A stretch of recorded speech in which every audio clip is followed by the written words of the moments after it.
କନ୍ଧମାଳ ଜିଲ୍ଲାର ମାଟି ସବୁ ଚାଷ ପାଇଁ ସମ୍ପୂର୍ଣ୍ଣ ଫିଟ୍। ସୂର୍ଯ୍ୟମୁଖୀ ଚାଷ, ସୂର୍ଯ୍ୟମୁଖୀରୁ ତୈଳ ଉତ୍ପାଦନ, ଏପରି ଅନେକ ଉପାଦାନ ସହିତ ସୂର୍ଯ୍ୟମୁଖୀ ଚାଷ କନ୍ଧମାଳ ମାଟିରେ ସମ୍ଭବ ହୋଇପାରୁଛି। ଇଏ ତା'ର ଦୃଶ୍ୟ।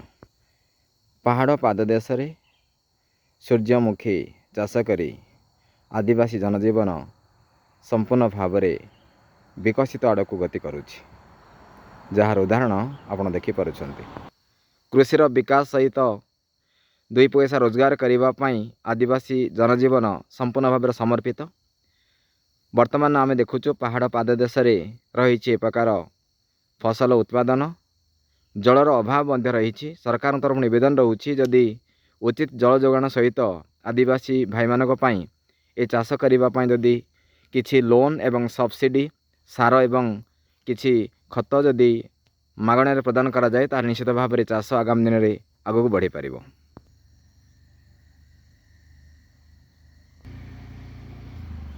ଦେଖିବାକୁ ଆକର୍ଷଣ,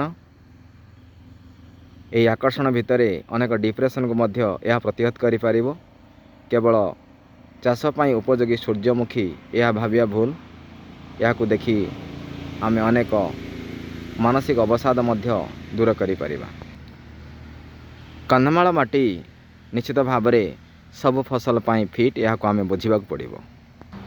ଉତ୍ପାଦନକୁ ବୃଦ୍ଧି କରିବା ପାଇଁ ସରକାରୀ ସହାୟତା ଅତି ଜରୁରୀ ମନେ ହେଉଛି। ଅନେକ ଚାଷକୁ ପ୍ରୋତ୍ସାହନ ଦେବା କୃଷି ଅଧିକାରୀମାନଙ୍କର କର୍ତ୍ତବ୍ୟ ରହିଛି, ଯାହା ଅନ୍ୟ ଚାଷକୁ ଅର୍ଥାତ୍ ଅବକାରୀ ଚାଷକୁ ବନ୍ଦ କରିପାରିବ। ଆଦିବାସୀ ଭାଇ ଭଉଣୀମାନଙ୍କ ଭିତରେ ପାହାଡ଼ ଭିତରେ ଏବଂ ପାହାଡ଼ ପାଦଦେଶରେ ଏବଂ ପାହାଡ଼ ନିକଟବର୍ତ୍ତୀ ଅଞ୍ଚଳରେ ଏପରି ଚାଷକୁ ପ୍ରୋତ୍ସାହନ କରାଯାଉ। କନ୍ଧମାଳ ଜିଲ୍ଲାରେ ଅନେକ ଚାଷ ଭିତରେ ଗଞ୍ଜେଇ ଚାଷ ପାଇଁ କନ୍ଧମାଳ ଜିଲ୍ଲା ସର୍ବଦା ନିନ୍ଦିତ ହେଉଛି। ଏହାକୁ ବନ୍ଦ କରିବା ପାଇଁ ପୁରା ଜିଲ୍ଲା ପ୍ରଶାସନ ନିରନ୍ତର ଉଦ୍ୟମ କରୁଛନ୍ତି, କିନ୍ତୁ ତା ସଫଳର ମଧ୍ୟାନ୍ତର ରହିଯାଉଛି।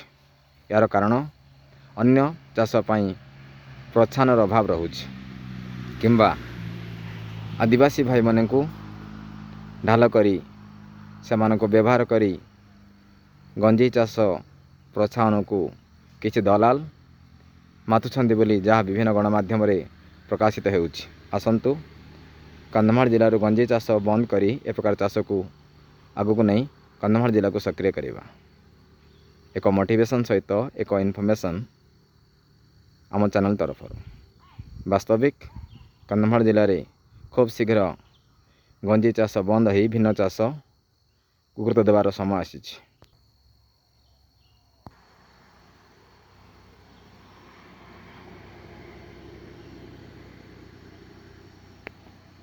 ପ୍ରକୃତିର ପ୍ରଭାବରେ ପ୍ରଭାବିତ ହୋଇଛି ଏହି ସୃଷ୍ଟି। କୃଷିକୁ ଅଧିକ ଗୁରୁତ୍ୱ ଦେବା, ଅବକାରୀ ଚାଷ ଠାରୁ ଦୂରେଇ ରହିବା।